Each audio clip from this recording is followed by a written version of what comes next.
Hey guys, it's Fred. Thanks for joining me. Hope that light's not too messed up. Sheila's the one that always takes care of all this stuff. I wanted to go over, there's all kinds of news out there. And what I want to talk about is Letitia James. Letitia James. I'm not an attorney. Didn't even stay at a Holiday Inn last night. But that's what makes it so unique, is because I'm not an attorney. And if I can find out things or see things or think that things might be wrong, then surely the more intelligent, the more investigative agencies can surely see through this. You know, I made a couple of notes here, but I wanted to point a couple of things out, because as I'm watching the news and researching just a little bit, first, of course, I'll say a person is innocent till proven guilty in America. We know that. Everybody's innocent till proven guilty. But you know, Letitia made the national news. Her goal in life was to be in the national news. And she did so by going after Donald Trump and his popularity and his name and she made her name from his name. You know, there's a mortgage fraud investigation, or hopefully it's going on. They have asked for an investigation into mortgage fraud on Letitia. You know, one is that the fact that she's saying she was living in this home. The other is the fact that her and her father supposedly are married. And the other one is the fact that she has an apartment in New York, or a property, and she claims it's 4 units when it's actually 5 units. I don't know. I don't know any of this. A lot of good questions that needs to be answered. Now, I heard earlier where insurance fraud is coming into the mix. Insurance fraud. And as I'm looking for insurance fraud, James's claim of residence for a home mortgage in Norfolk, Virginia, where their home is owner occupied or not, plays a significant role in how insurance companies determine rates for homeowners insurance. See, I hadn't even thought about that. If she's saying that she's living in that home in Virginia, but she's not living there, that's insurance fraud. She's telling the insurance company one thing, because owner-occupied homes, the primary residence in which homeowners actually live, are typically considered lower risk by the insurer. They believe that these homes are better and regularly maintained and monitored, and that issues like water damage, fire, or theft are more likely to be caught early or prevented altogether. So the insurance company's thinking, if you live there, the property owners living there, that owner-occupied homes, the primary residence in which the homeowner lives, is typically considered lower risk. As a result, insurance premiums for owner-occupied homes are generally lower. So she's getting a lower insurance rate by stating that she lives in the home. It's not true, but not only is she getting a lower mortgage rate, but she's also getting a lower insurance rate, allegedly, if that's true. These policies often come with standard coverage packages, such as HO-3 policies, which include protection for the dwelling, personal property, liability, and loss of use.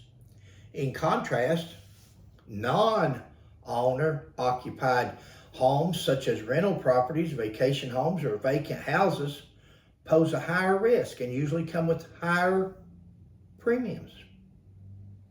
For rental properties, landlords need specific insurance. Is she renting that house out? That's renter's insurance she would need for that. Is somebody living there besides her? We know she's not, or we don't think she's living there, because that's where the double standard, we got a problem here. Either she's living in a house in Virginia where she told the mortgage holders that she was living, or she's the attorney general in New York. She can't be both. You can't live in one state and be the attorney general in another state.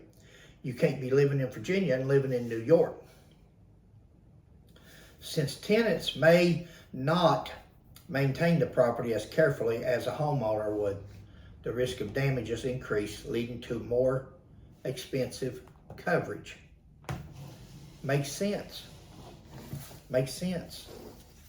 And that's where insurance fraud would possibly come in at. Heard one gentleman say that Letitia requested, she wanted to be on the national stage. She's there. She's a public figure now. And that's true. She couldn't wait. She was on the news every evening during the Donald Trump scandal. She never had a problem with her name being in the news every evening when she was pursuing Donald Trump. A gentleman, I was watching a video the other day where a gentleman asked her straight out. So Letitia is, she talked and talked and talked about Trump, and about justice, and about nobody's above the law, and about, you've heard her speech, we all have. He just comes straight out and asked her, did the property in New York, is that a 4-unit property or a 5-unit? Oh, a good lawyer doesn't talk on TV. Well, she's on TV. She's on YouTube. A YouTuber was interviewing her. A good lawyer doesn't talk. It's a real simple question. Is the property in New York 5 units or 4 units? Because if it's 4 units, it's a cheaper insurance, it's a cheaper mortgage. If it goes 5 units or more, it's considered commercial, from what I understand. Again, what do I know? Simple question was yes or no, 4 or 5 unit. Not a hard question. She didn't answer it. She didn't answer it, guys, because I believe, in my opinion, I'm speculating, but I believe it's 5. She couldn't answer it, truthfully, so she didn't answer it at all. Again, a lot of questions raised. You know, she's begging for money. This evening, sometime they're having a fundraiser for her in New York. Trying to get $18,000 a person to come to a dinner to raise money for her defense. Donald Trump had to spend his own money. Does she need to be disbarred? I've heard all kinds of people say, and lawyers, attorneys talking, they say she needs to be disbarred. Somebody needs to file charges with the New York Bar Association and so forth.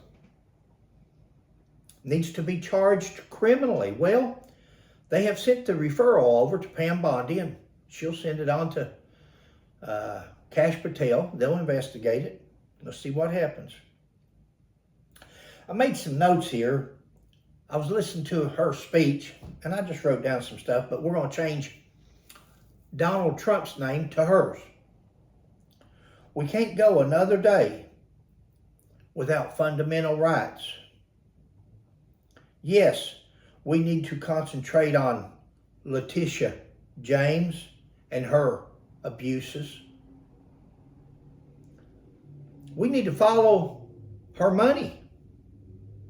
We need to find out if and where she has she's laundering money. If and with who and on what. That's what she asked about Donald Trump, is we need to find out if he's laundering money. Because if there's insurance fraud, if there's mortgage fraud, if there's bank fraud, we need to follow her money. That's what she said about President Trump. We need to follow his money. We need to find out if and where she has laundered money. That's what she said about him. We need to find out whether or not she's engaged in a conspiracy. Well, conspiracy requires 2 or more people to be involved in agreement in committing a crime. The crime would be mortgage fraud, bank fraud, insurance fraud.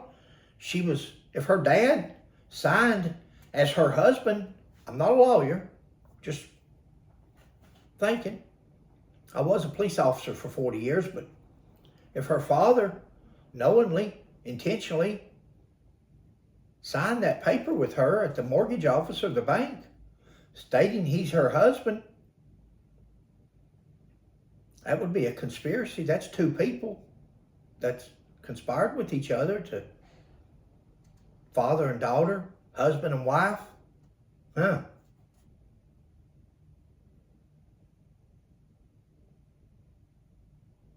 It's important for everyone to understand that the day is coming to an end. It's important to everyone to understand that Letitia James's day is coming to an end. Now, of course, she said that. That was her quote on President Trump. But it looks like that may be turned around. Wants to go after Donald Trump. Said she wants to go after Donald Trump every day at work and then go home. Well, it's a long drive. Virginia, 500 miles away from New York. That's what I've been told. I didn't GPS it or go to Google Maps or anything.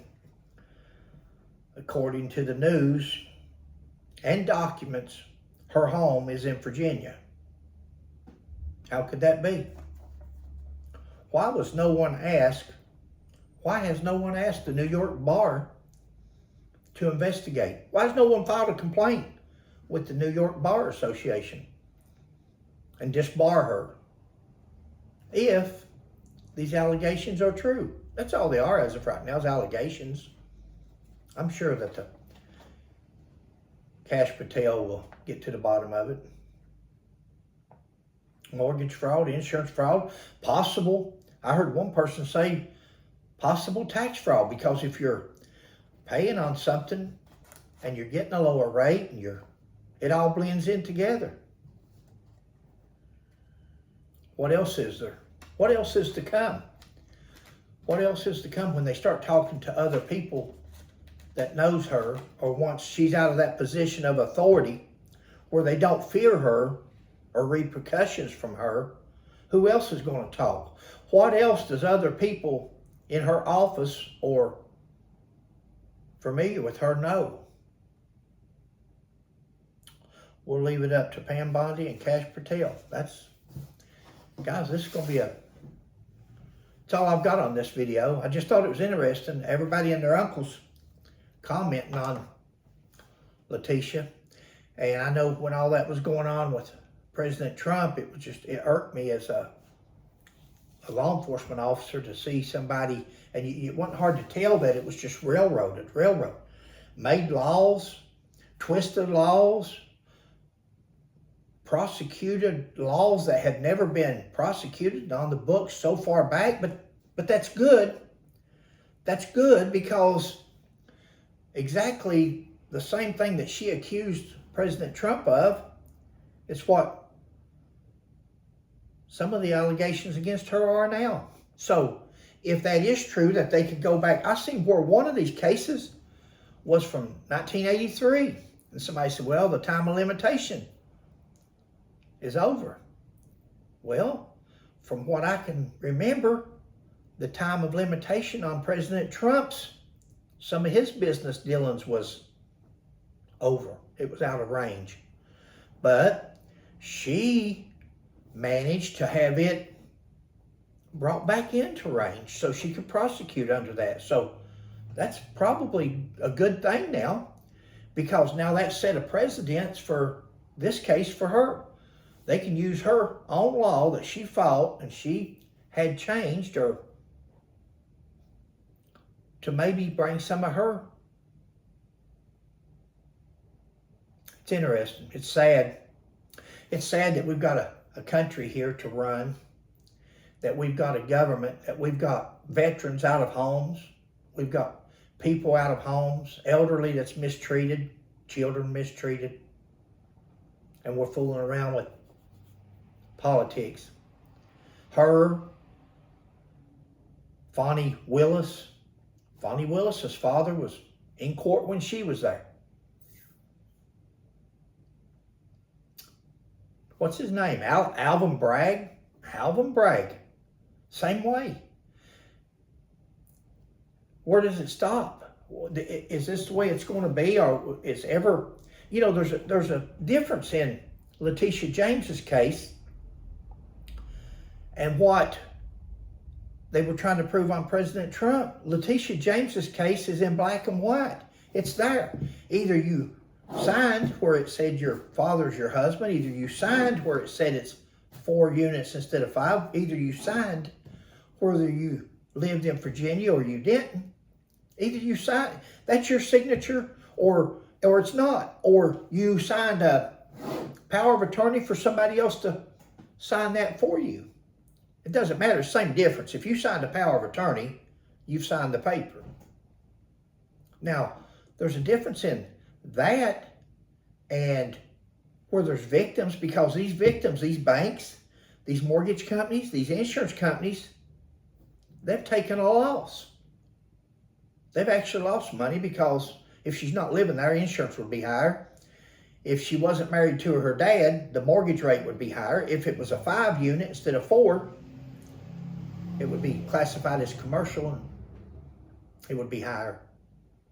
Difference in that, and then President Trump's bank coming out and saying, we didn't lose any money. We actually made money. President Trump paid it with interest and it's all good. There was no victim, a victimless crime. That's why President Trump's was a lawsuit. She filed a lawsuit against President Trump. Not criminal charges. Not criminal charges. Hers, these are criminal charges if they're true. If she signed or had her name signed to these statements and them not be true. That's a criminal charge. That's fraud. And now if she swears under oath to something that's not, then we got perjury. And it just goes and goes. Thanks for joining me, guys. Just my 2 cents. I'm gonna start a thing on my chapter called Just My 2 Cents. That's all it is. It's just Fred McCoy's thoughts. Retired now, bored to death, in pain half the time with back surgery. If you ever think about having back surgery, guys, think again. Don't do it. I don't care what kind of shape you're in. Don't do it. Back surgery is no good. I can tell you from 6 years of this, it's no good. Move around and get around. If you don't get around, you get in worse shape than you're in. So you got to move. You got to keep moving. But pain on top of, especially when you don't fool with pain medication or at least the hard stuff. Take over-the-counter stuff. But hey, guys, I'm sorry, rattling. Catch you next time.